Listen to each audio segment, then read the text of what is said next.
वन्दे श्रीकृष्णचैतन्यनित्यानन्दौ सहदितौ गौरदये पुष्पवन्तौ चित्रसन्दौ तमनुदौ यद्वैतं ब्रह्मोपनिषदि तदपश्यतनुभा ज अन्तान्तर्जामि पुरुष इति सोऽसांसविभव षडैश्वर्यपूर्ण ज इह स भगवान् स्वयमयम् न चैतन्यात् कृष्णात् जगति परतत्त्वं परमिह अनर्पितचरिं चिरात् करुणया अवतीर्ण कलौ समर्पयितुमुन्नतौ जलरसं स भक्तिश्रिय हरिपुरटसुन्दरद्युतिकदम्बसन्दीपितः सदा हृदयकन्दरे स्फुरतु वसचिनन्दन राधा कृष्ण प्रणय महिमा कीदृशवानैव जेनात्मना देकात्मना वपि भुवि पुरा देहभेदौ गतौ तौ चैतन्याख्यं प्रकटमधुना तद्वयं चैकमाप्तं राधा भावदुतिसुबलितं नौमि कृष्णस्वरूपम् श्रीराधया प्रणय महिमा कीदृशवानैव सद्यो जनाद्भुतमुद्रिमा कीदृशवमदीय सौखाञ्जस्य मदनुभवत कीदृशं वेति लोभा तद्भावाढ्यसमजनि शचिगर्भसिन्धौ हरिन्दु वन्दे अहं श्रीगुरो श्रीयुतपदकमलं श्रीगुरून् वैष्णवांश्च श्रीरूपं साग्रजातं सहगण रघुनाथान्वितं तं सजीवं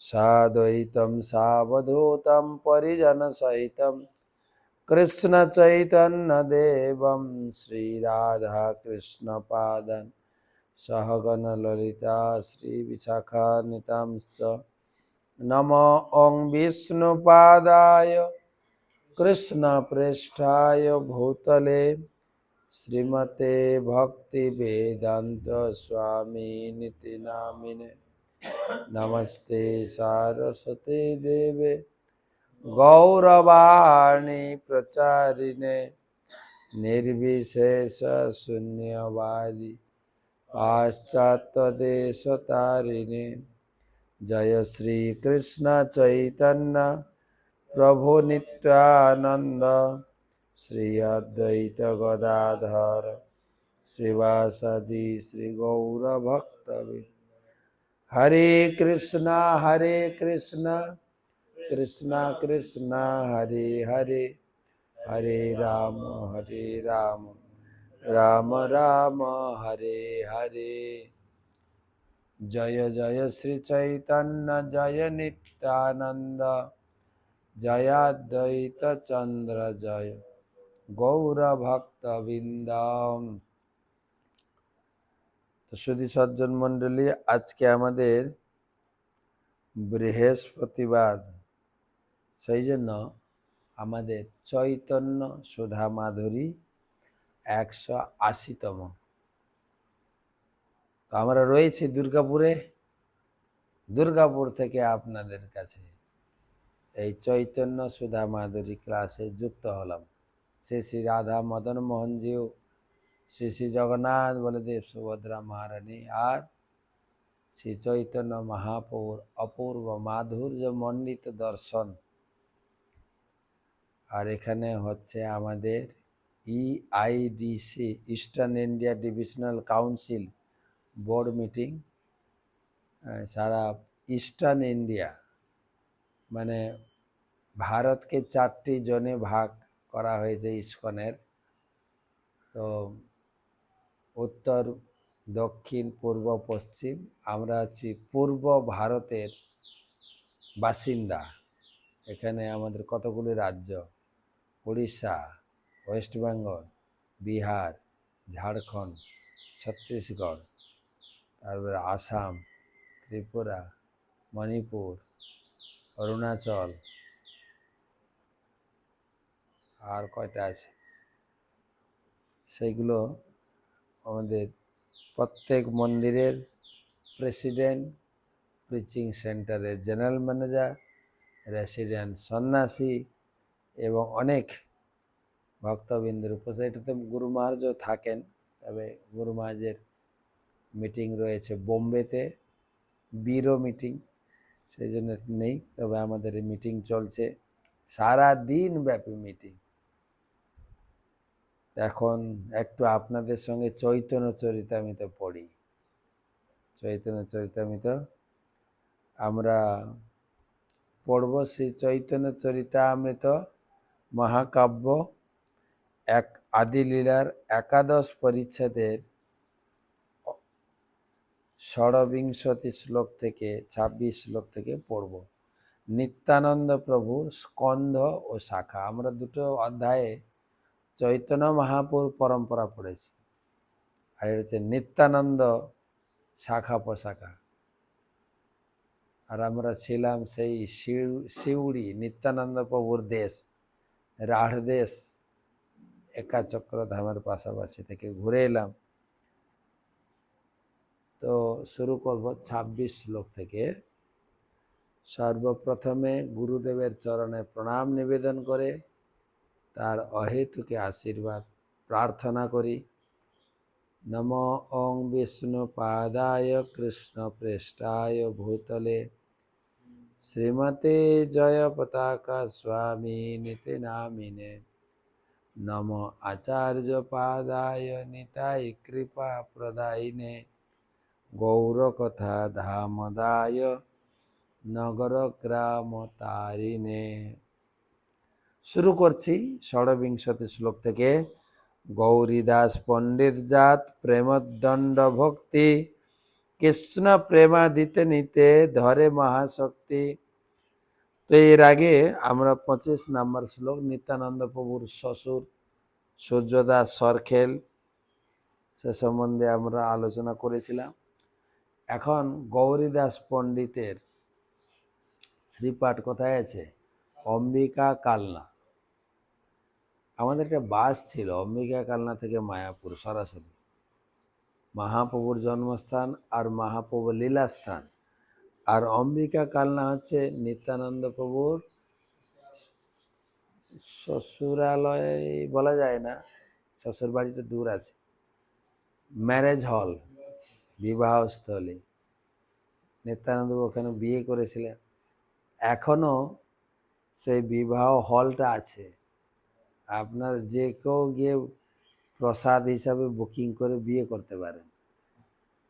কিন্তু যাদের বিয়ে হয়ে গেছে, এখন তো প্রতি বছর লোক বিয়ে করছে, বিবাহ বার্ষিকী বুকিং করতে পারেন, ঠিক আছে। তো সেই গৌরীদাস পণ্ডিত, গৌরদাস পণ্ডিত সম্পর্কে বিভিন্ন শাস্ত্রে যেটা দেখা যায় যে নিত্যানন্দপুর গণ ছিলেন। তো মহাপ্রভু যখন সন্ন্যাস গ্রহণ করবেন তখন গৌরীদাস পণ্ডিতের কাছে তিনি অনুমতি চাইছিলেন, অনুমতি নিয়ে যাবেন। আর এটা শুনে গৌরীদাস একদম মূর্ছিত হয়ে গেছে মহাপ্রভুর বিরহে। মহাপ্রভু তাকে শান্ত করে বললেন, কাজ করো, নবদ্বীপ হইতে নিম্ব বৃক্ষ আনাইবে, মোর ভ্রাতা সহ মরে নির্মাণ করিবে। আমার যে জন্ম হয়েছে যেগুলো নিম গাছের নিচে, যেখানে মা আমাকে কোলে করে স্তনপান করিয়েছিলেন, সেই যে নিম গাছ, নবদ্বীপ মধ্যে মায়াপুর নামে এক গ্রাম, যথায় জন্মিলেন চৈতন্য ভগবান। সেই চৈতন্য মহাপুর জন্মস্থলে নিম গাছ, নিম গাছ থেকে একটা কাঠ নিয়ে আসবে, একটা শাখা কেটে নিয়ে আসবে, দিয়ে মোর ভাতা সহ আমাদের দুজনের গৌর নিতায় বিগ্রহ তৈরি করবে। সে বিগ্রহ কিন্তু অম্বিকা কালনাতে বিগ্রহ কিন্তু মহাপ্রভু থাকাকালীন বিগ্রহ। মহাপ্রভু কতটা লম্বা ছিলেন, তাকে দেখতে কেমন ছিল, চরণটা কত বড় ছিল, মহাপ্রভু সময়কার বিগ্রহ বানানো হয়েছে। তো নবদ্বীপ মায়াপুর থেকে যেই নিম গাছের নিচে জন্ম, সেখান থেকে কাঠ নিয়ে আসবে, আর আমাদের দুই ভাই গৌর নিতাই বিগ্রহ বানাবে। অনায়াসে নির্মাণ হইব মূর্তিদ্বয়, তোয়া অভিলাষ পূরণ করিব নিশ্চয়। তো সেই মন্দির বানিয়ে তুমি পূজা করো, তোমার সমস্ত অভিলাষ পূর্ণ হবে। তো সেই গৌরীদাস পণ্ডিত সেবা করতেন। তিনি ছিলেন শ্রীদাম না সুদাম সখা, সুদাম না সুবল, সুবল সখা, এখানে লিখেছেন গৌরগণদেশ, তিনি ছিলেন সুবল সখা। তো অত্যন্ত প্রেমিক ভক্ত, গৌরনীতায় সেবা করতেন। তার এক শিষ্য ছিল কি না, হৃদয় চৈতন্য প্রভু। হৃদয় হৃদয় চৈতন্য, বিখ্যাত কাহিনী। তো একবার হৃদয় চৈতন্যের সঙ্গে একটা লিঙ্ক করে দিই আপনাদের। একবার গৌরদাস পণ্ডিত শিষ্যকে দায়িত্ব দিয়ে তিনি বেরোলেন শিষ্য বাড়ি ভ্রমণ করবেন। তার এক শিষ্যকে দায়িত্ব দিয়ে ভ্রমণ করতে গেলেন। অনেক দিন হয়ে গেছেন, গুরুদেব আসছেন না। শিষ্য তো বিগ্রহের খুব সুন্দর সেবা করছে, কিন্তু হঠাৎ গৌর পূর্ণিমা কাছাকাছি এসে গেছে। গুরুমা যখন এলেন না, আমি যে কি করি। তো কি করেছেন, গুরুদেব না থাকলেও গুরুদেবের কাজগুলো করেছেন। তিনি কার্ড ছাপিয়েছেন, নেমন্তন্ন কার্ড নাকি আমন্ত্রণ কার্ড। নেমন্তন্ন আমন্ত্রণ আলাদা কিন্তু, জানেন তো। আমন্ত্রণ মানে অনুষ্ঠান দেখতে আসবেন, চলে যাবেন। আর নেমন্তন্ন মানে আসবেন, প্রসাদ পাবেন, মানে খাওয়া দাওয়া। নেমন্তন্নতে খাওয়া দাওয়া আছে, আমন্ত্রণে খাওয়া দাওয়া নেই। তো দেখো চিঠিতে লেখা থাকে নেমন্তন্ন আর আমন্ত্রণ পত্র, কোনটা আপনি নিচ্ছেন দেখবেন। কিন্তু আমন্ত্রণ পত্র পেয়ে খাওয়ার অভিলাষ করলে আর হবে না। কিন্তু পরে বলে দেবে, তোমার আপনাকে আমন্ত্রণ করেছি, নেমন্তন্ন করি নাই তো। তো সেই জন্য নেমন্তন্ন করে দিয়েছে। কয়েকদিন পরে গুরু ফিরে এসছে। তো গুরুদেবের কাছে খুব আনন্দ সহকারে বলছেন, গুরু মহারাজ, গৌর পূর্ণিমা উৎসবের নেমন্তন্ন করা হয়ে গেছে। এই হচ্ছে কার্ড ছাপিয়ে আমি আপনার হয়ে আমি সবাইকে নেমন্তন্ন করেছি। আমরা গতকালকে ছিলাম সিউড়িতে, নিত্যানন্দ গৌড়ীয় মঠ, কি সুন্দর, কত লোক আসছিল, কত লোক। আমরা কত মহারাজ একসঙ্গে নবদ্বীপ থেকে, বৃন্দাবন থেকে, পুরী থেকে, আরও ভারতের অত্যন্ত প্রান্তল অঞ্চল থেকে কত মহারাজ এসছেন একত্রিতভাবে গৌড়ীয় মঠের উদ্বোধন, বিগ্রহ প্রতিষ্ঠা, নগর সংকীর্তন, হরিসভা, প্রসাদ বিতরণ, অনেক কিছু। সারা সিউড়ি শহরটা কি বলে, সন্ন্যাসীর লাল কাপড়ে লাল হয়ে গেছে। সব দণ্ডধারী সন্ন্যাসী সব ছিলেন, অনেক আচার্য ছিলেন। তো সেই এখানে দেখছিলাম নিত্যানন্দ প্রভু, সারা সিউড়ি শহর মহারাজদের চরণ ধুলিতে সিউড়ি শহর অভিষিক্ত হয়ে গেছে। তো সেই দেখছিলাম পত্র, দেখছিলাম এটা আমন্ত্রণ পত্র না নিমন্ত্রণ, লেখা আছে নেমন্তন্ন পত্র। তো সেই গুরুদেবের কাছে শিষ্য গিয়ে আনন্দ সহকারে বলছে যে আপনার অনুস্পতিতে আপনার হয়ে সমস্ত লোকজন নেমন্তন্ন করা হয়ে গেছে। এইটা শুনে গৌরীদাস পণ্ডিত অন্তরে খুশি হয়েছেন, বাইরে রাগ দেখিয়েছেন। আমার অনুমতি বিনা তুমি এই সব কাজ করেছো কেন?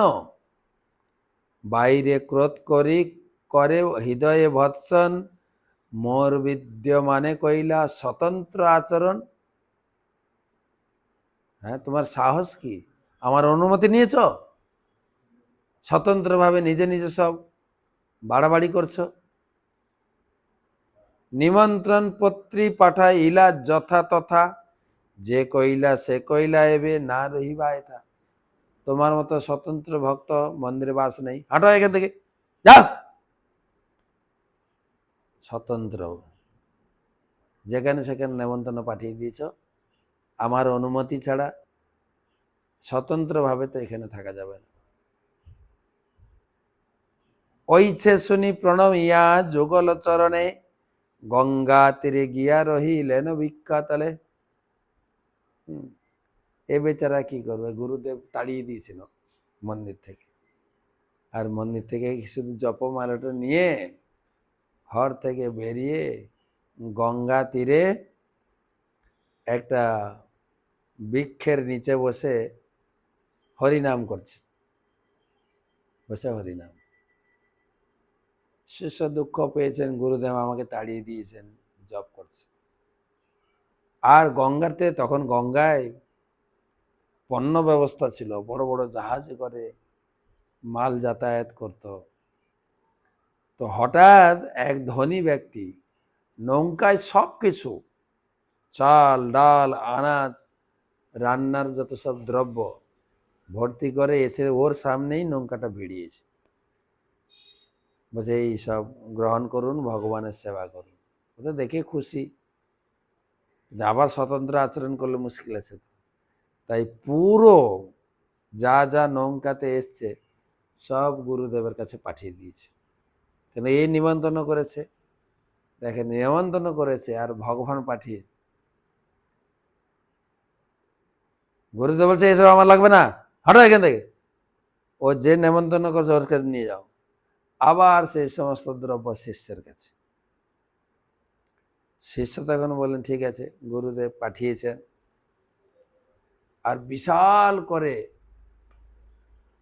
রান্না বান্না হচ্ছে, মহোৎসব হবে, নেমন্তন্ন করা হয়েছে না, মহোৎসব হবে, নাম সংকীর্তন শুরু হয়েছে, বিশাল ব্যাপার। দেখেন, ভগবানের উৎসব বড় চিন্তা করতে, বড়, খুব বড় মাপের। আমাদের প্রভুপাদ প্রতি কথায় বলতেন, থিঙ্ক বিগ, সবসময় বড় চিন্তা করবে। হ্যাঁ, বড়, বা ইংরেজিতে বলে ব্রড মাইন্ডেড, সবসময় মনটাকে উদার বা বড় করে রাখে। ভগবানের উৎসব আমাদের মনে পড়ে, গত 29 তারিখে, আজকে 2 তারিখ, 29 তারিখে আমরা উৎসব করলাম আমাদের পরমারাধ্য গুরুদেবের ব্যাস পূজা। তো মাত্র 32,000 লোক এসেছিল ব্যাস পূজা অংশগ্রহণ করার জন্য। গুরুদেবের শিষ্য সারা বিশ্ব মিলে প্রায় 80,000-এর কাছে। তো এত লোক, এত লোক, একটা প্যান্ডেলে 32,000 লোক। খাওয়ার, প্রসাদ খাওয়াটা ভাগ করে দেওয়া হয়েছিল 32,000। তো যখন আমরা অনুষ্ঠানের পরের দিন 30-31 তারিখ বসলাম, পর্যালোচনা অনুষ্ঠানের ভুল ভ্রান্তি, কোন দিকটা ভালো হয়েছে, কোন দিকটা আরো ভালো করা দরকার, আমরা প্রত্যেকটা অনুষ্ঠানে আমরা বসে পর্যালোচনা করি। তখন কিছু কিছু আমাদের সেবার ঘাটতি এসব ছিল, সেগুলো আমরা কি করে সংশোধন করতে পারি, রেকটিফিকেশন, তারও একটা উপায় বের করা হয়েছে। তো প্রশ্ন এলো, লোক যেভাবে ধীরে ধীরে অনুষ্ঠানে বাড়ছে, আমরা কি রেস্ট্রিকশন করে দেব না কি আসতে হবে? আমাদের যে মিটিং পরিচালনা করছিলেন তিনি বলছিলেন কখনো তো কমে না, বাড়ে। তো সামনে বছর আমাদের 50,000 লোকের ব্যবস্থা করতে, বেশি না, 50,000। তো টাকা পয়সা কোনো চিন্তা নেই, ভগবান পাঠান। আর সত্যি তাই, এখানে পড়ে আমার মনে হচ্ছিল ঘরে এক দানা কিছুই নাই, সারা দুনিয়া লোকে নেমন্তন্ন করে দিয়েছে। ভগবান পাঠিয়েছেন কিনা দেখেন, একদম লঞ্চ ভর্তি করে মাল এসছে। এই উৎসবে যা যা দরকার, চাল ডাল তরি তরকারি আনাজ মশলা পুরো একদম ভরপুর। তো গুরুদেব বলেন এগুলো আমার লাগবে না, পড়া ওদিকে, ও নেমন্তন্ন করছে ওর কাছে। তো এখানে রান্না বান্না শুরু হয়েছে, লোকজন এসে গেছে, কীর্তন হচ্ছে, মন্দির সাজানো হচ্ছে, অভিষেকের তৈয়ারি চলছে। সেই কীর্তন এত জোরে কীর্তন শুরু হয়েছে, কীর্তনের আওয়াজ মন্দিরে শোনা যাচ্ছে। তখনকার দিনের মাইক ছিল না, কিন্তু সবাই ছিল অমাইক, ঠিক আছে। এখন তো মাইক না হলে হবেই না। আবার যারা গান গায়, বাপরে, তাদের কানে একটু কম শুনে বা কি জানে, আরো জোরে আরো জোরে।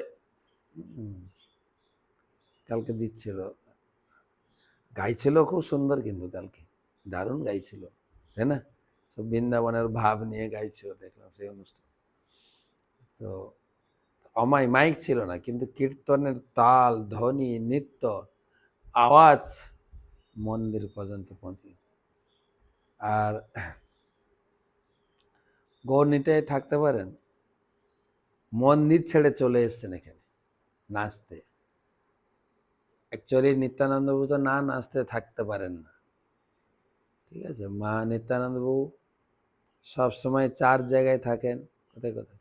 শ্রীবাস অঙ্গনে, সচিমাতার রন্ধনে, রাঘব ভবনে, নিত্যানন্দের নর্তনে। মহাপ্রভু 4 জায়গায় থাকেন। নিত্যানন্দ এসে নাচা শুরু করছেন, মহাপ্রভু কি করে, তো মন্দির ছেড়ে দুজন চলে গেছে। এদিকে দুপুর হয়েছে, তো এই গৌরদাস পণ্ডিত পূজারীকে বলছে, যাও ভোগ লাগিয়ে আস। ভোগের থালা নিয়ে মন্দিরে ঢোকে, ঠাকুর নেই, ঠাকুরই নেই। কোথায় গেল ঠাকুর? গৌরদাস বুঝতে পেরেছে, নিশ্চয়ই ওখানে গেছে। হাতে লাঠি নিয়ে চলছে, নিতাই চৈতন্য দুই প্রভু প্রেমময়, নাচে সংকীর্তনের মধ্যে দেখো এ হৃদয়। হৃদয় যেন দেখতে পাচ্ছে গৌর নিতাই এসে নাচছে, আর তার কি আনন্দ। কিবা সে নর্তন ভঙ্গি ভুবন মাতায়, জগৎ করয়ে আলো দোহার শোভায়। গৌর নিতাই সেই নাচের আসরে এসে গেছেন। তাদের দুজনের যে জ্যোতি, স্বয়ং ভগবান না, সারা এখানে কীর্তন মণ্ডপী ঝকমক ঝকমক করছে। দুহমুখ চন্দ্রে সে চন্দ্রের গর্ব নাশে, হৃদয়ানন্দের নেত্রে আনন্দ বরিছে। চন্দ্রের গর্ব নাশে মানে নিত্যানন্দ চন্দ্র আর গৌরচন্দ্র, এই 2 চন্দ্র রয়েছেন এখানে না, ওই চন্দ্র ফাঁকাশে হয়ে গেছে। চন্দ্রের গর্ব নাশে, ওই চন্দ্রের গর্ব চূর্ণ, এই 2 চন্দ্র এখানে রয়েছে। আর এই দেখে হৃদয় চৈতন্য আর চোখে জল ধরছে না, ঝরঝর করে আনন্দে কেঁদেই যাচ্ছে। আমার কীর্তন মণ্ডপে গৌর নিতাই এসে গেছে। তারপরে কি ছিল? গুরুদেব লাঠি নিয়ে আসছে। কোথায় গেল গৌর নিতাই? চলিলেন গঙ্গা তরে যথা সংকীর্তন, দেখে 2 প্রভু তথা করো এ নর্তন। গুরুদেব এসে দিচ্ছে, আরে সত্যি তো, আমার মন্দিরে 2 ঠাকুর এসে এখানে নাচছে। 2 ভাই দেখি পণ্ডিতের ক্রোধাবেশ, অলক্ষিতে গিয়া কইল মন্দিরে প্রবেশ। গুরুদেবের রাগ, মন্দির ছেড়ে এখানে শিষ্যের এখানে নাচানাচি, লাঠি নিয়ে আসছে তো, আর ক্রোধ খুব। দেখে গৌর নিতাই ভয়ে গিয়ে মন্দিরে ঢুকে গেছে। চৈতন্য চন্দ্রের এই অদ্ভুত বিলাস, প্রবেশে হৃদয় হৃদয় দেখে গৌরী দাস। গিয়ে দেখলেন, গিয়ে মন্দিরে ঢুকলেন, আবার দেখছেন আরেকটা সিন, 2টো সিন একসঙ্গে। মন্দিরে ঢুকলেন, আবার দেখছেন শিষ্যর হৃদয়ে প্রবেশ করে, শিষ্যর হৃদয়ে যেন নাচছেন গুরুদেব দেখছেন। এই 2টো চিত্র দেখলেন। আর এইটা দেখে গুরুদেব আর সেই আনন্দ, আমার শিষ্যের হৃদয়ে গৌরনিতায়ের নিবাস। প্রেমের আবেশে বাহু প্রসারিয়া ধায়, হৃদয়ে করয়ে কোলে উল্লাস হিয়ায়। দৌড়ে গেছেন, বাহু প্রসার করে শিষ্যকে জড়িয়ে ধরেছেন বুকে। হরি বল। হৃদয়ের প্রতি কহে তুই ধন্য ধন্য, আজি হইতে তোর নাম হৃদয় চৈতন্য। আজ থেকে তোমার নাম হলো, তার নাম ছিল চৈতন্য দাস, হৃদয় চৈতন্য। তোমার হৃদয়ে চৈতন্যের নিবাস। এত কহি সিক্ত করিলেন নেত্র জলে, পড়িল হৃদয় লোটায় ইয়া পদতলে। এ ধরে বুকে জড়িয়ে ধরে গুরুদেব আনন্দে কেঁদে যাচ্ছেন। কত বড় শিষ্য আমি পেয়েছি, যার হৃদয়ে স্বয়ং মহাপ্রভু বাস করছে। গুরুদেবের চক্ষু জলে শিষ্য একদম অভিষিক্ত হয়ে গেছে। আর শিষ্য গুরুদেবের চরণে লুটিয়ে পড়লেন, বারবার প্রণাম করছে গুরুদেবের চরণে। সেই গৌরীদাস পণ্ডিত, তার সেই বিগ্রহ এখনো আছেন বিরাজমান, এবং সেখানে অনেক কিছু রয়েছে। অদ্বৈতের বৈঠা, সেই তেঁতুল গাছ, ম্যারেজ হল আছে না, মহাপ্রভু হাতে লেখা গীতা ওখানে আছে।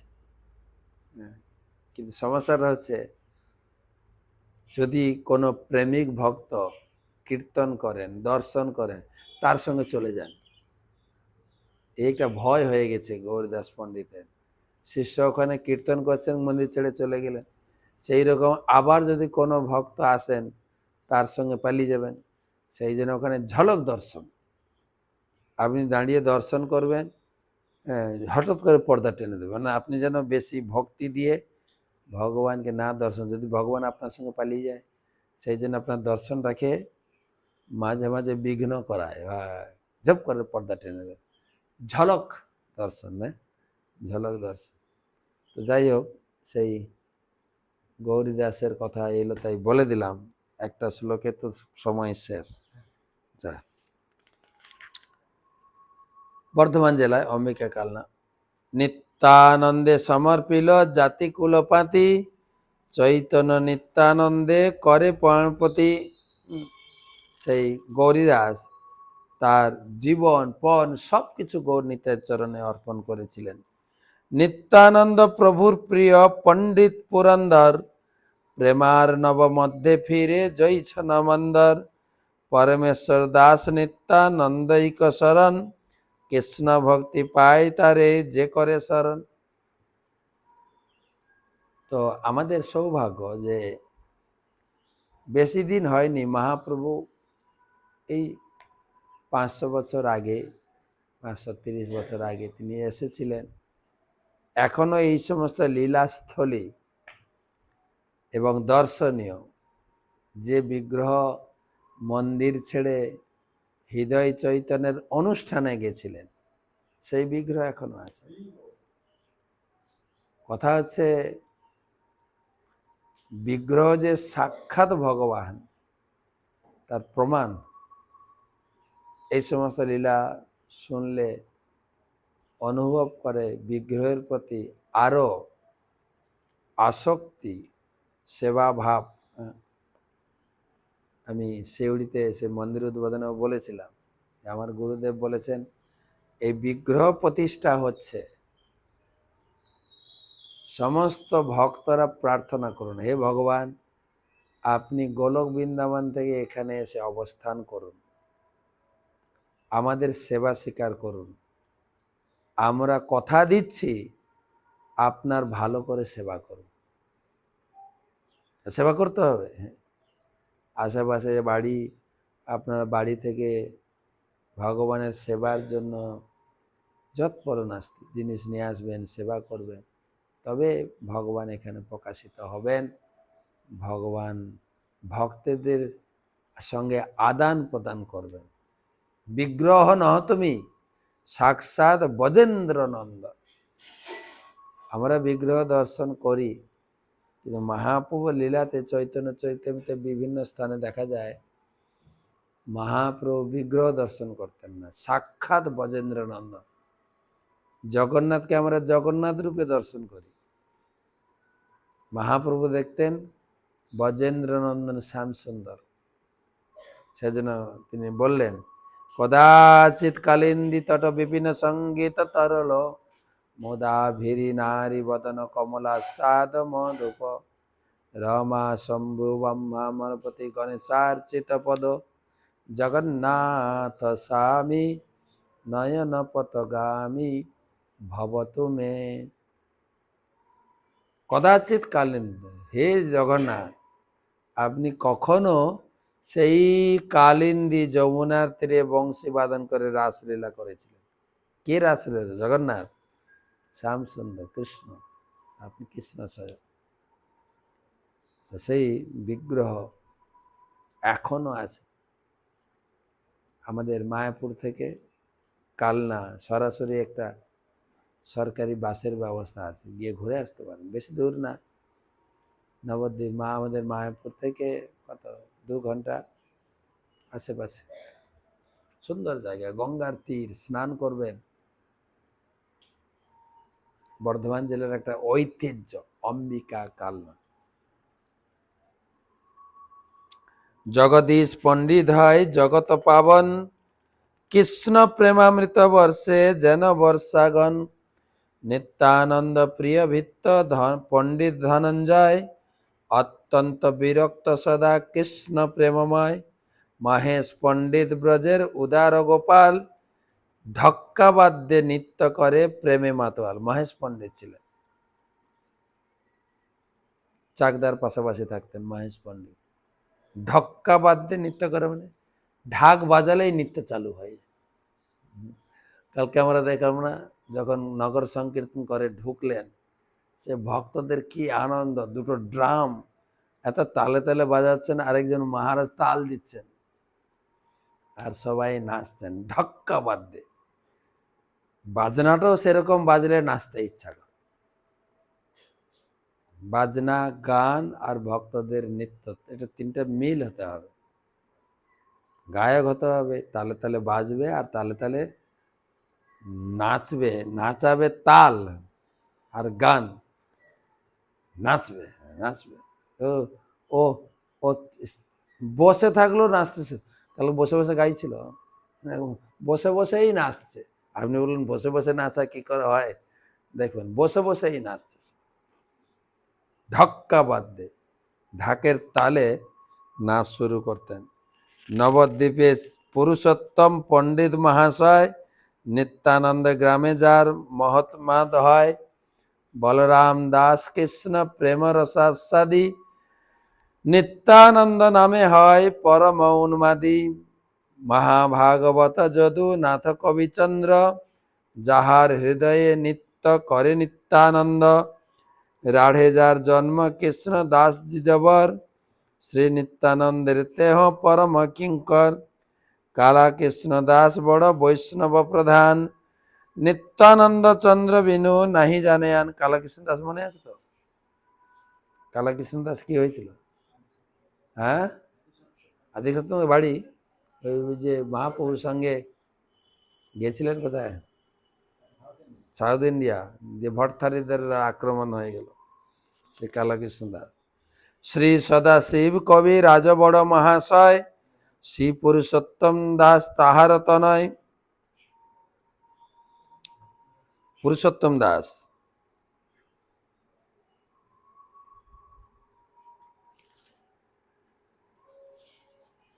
পুরুষোত্তম দাস নাম শুনেছেন?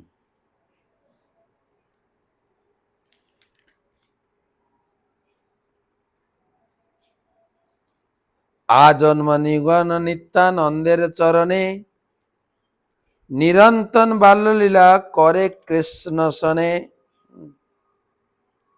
কৃষ্ণ সনে সবসময় ছোট বালকের মতো খেলা করতেন পুরুষোত্তম দাস। সব নিত্যানন্দের পরিকর। পুরুষোত্তম দাস কোথায় আছেন? আমাদের হুগলি জেলায়, তার সিপাট এখনো আছে, আটপুর। তার পুত্র মহাশয় শ্রীকানু ঠাকুর, যার দেহে রহে কৃষ্ণ প্রেমামৃতপুর। মহাভাগবত শ্রেষ্ঠ দত্ত উদ্ধারণ। কোথায় উদ্ধারণ দত্ত? আদি সপ্তগ্রামে। সেখানে আমরা গেছিলাম।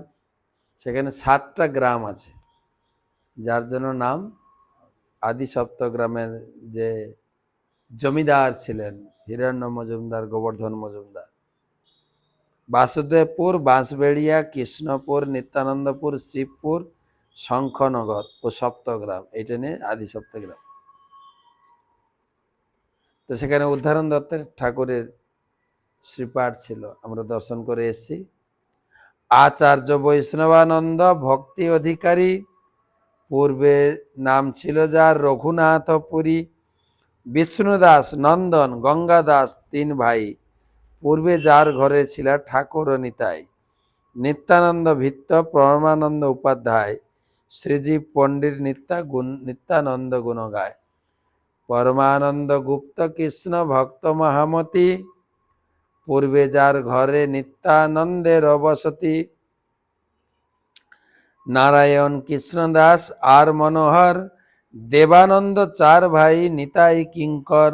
হর কৃষ্ণদাস নিত্যানন্দ প্রভু প্রাণ, নিত্যানন্দ পদবিনু নাহি জানে আন।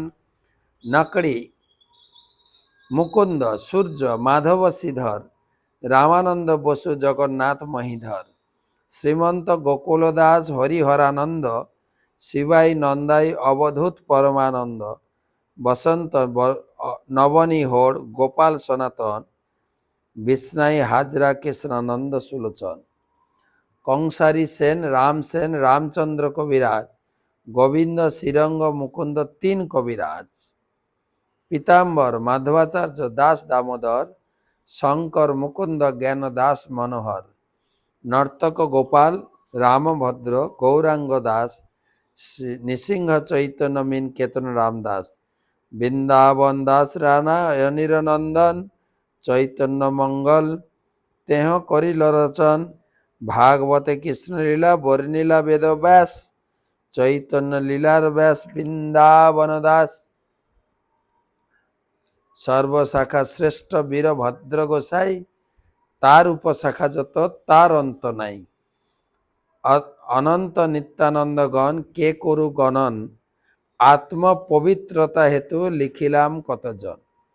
নিত্যানন্দের শাখা প্রশাখা, স্কন্দ শাখা প্রশাখা অনেক, অনন্ত।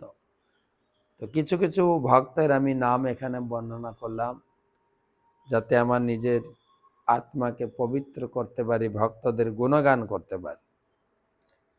এই সর্বশাখা পূর্ণ পক্ক প্রেম ফলে, যারে দেখে তারে দিয়া ভাসাইল সকলে।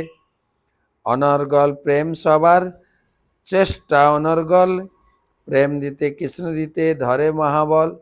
সংক্ষেপে কহিলাম এই নিত্যানন্দগণ, যাহার অবধি না পায় সহস্র বদন।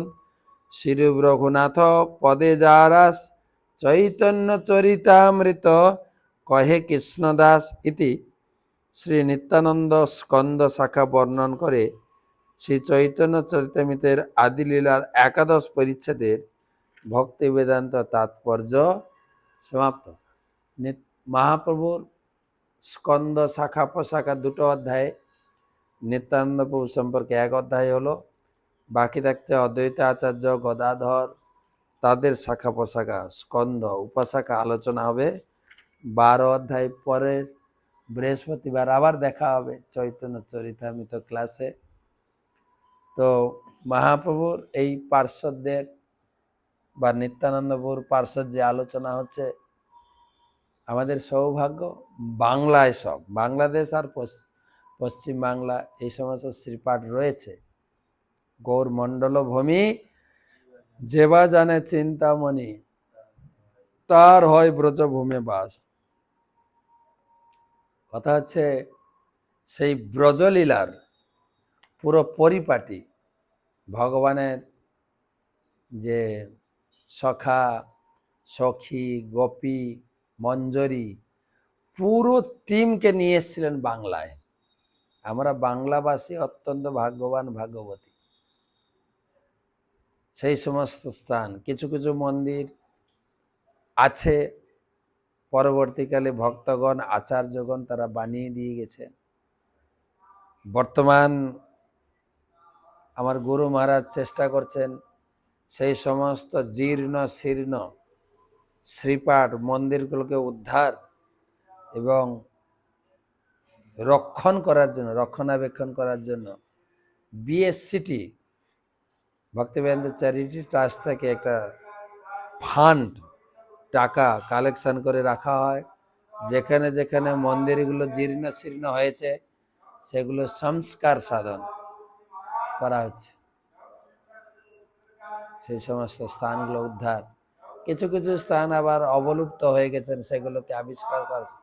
বাংলাদেশের তো বিভিন্ন স্থান একদম শাস্ত্র পড়ে সেখান থেকে উদ্ধার করে ভক্তদের কাছ থেকে ভিক্ষা করে গুরু মহারাজ এবং বাংলাদেশের নেতৃবর্গ পুনরুদ্ধার অভিযানে নেমেছেন, করছেন। আমার বক্তব্যটা হচ্ছে, নিত্যানন্দ প্রভু যখন বৃন্দাবন দর্শনে গেছিলেন, সারা ভারতের তীর্থ পর্যটন করে বৃন্দাবনে পৌঁছালেন, বৃন্দাবনে তিনি নিজে কৃষ্ণকে দর্শন পাননি। মন্দিরে জিজ্ঞাসা করছেন যে কৃষ্ণ কোথায়, মন্দির খালি। তখন ব্রজবাসী বৃন্দাবনবাসী মন্দিরের পূজারী বলছেন কৃষ্ণ গেছেন নদিয়ায়। তাই কৃষ্ণ পুরো পরিপাটি নিয়েছেন, এই শাস্ত্র থেকে আমরা জানছি। তো বাংলার বিভিন্ন স্থানে বিভিন্ন জেলায় এই সমস্ত শ্রীপাঠগুলো আছে, চৈতন্য তাৎপর্যে লিখেছেন। আমি বিস্তারিত বর্ণনা করলাম না, আপনারা পড়বেন, জানতে হবে। সেই স্থানে গিয়ে যা লেখা আছে হুবহু মিলিয়ে যাবে, আর দর্শন করবেন, সেই সমস্ত বিগ্রহের কৃপা লাভ করবেন। ঠিক আছে।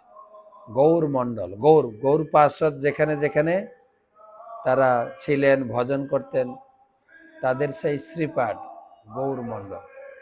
তা আমরা ভাগ্যবান ভাগ্যবতী, এখনো সেই স্থান দর্শন করতে পারি। গতকালকে আমরা যখন আসছিলাম শিউড়ি, তখন বলছিলেন যে এটা হচ্ছে জাজিগ্রাম, শ্রীনিবাস আচার্য প্রভুর লীলাভূমি। এটা হচ্ছে কাটোয়া, যেখান থেকে মহাপ্রভু সন্ন্যাস গ্রহণ করে, কেশমণ্ডল করেছিলেন, সন্ন্যাস গ্রহণ করেছিলেন। এটা ছিল কণ্টক নগর, বড় বড় জাহাজ এখানে পণ্যদ্রব্যের ব্যবসা হতো।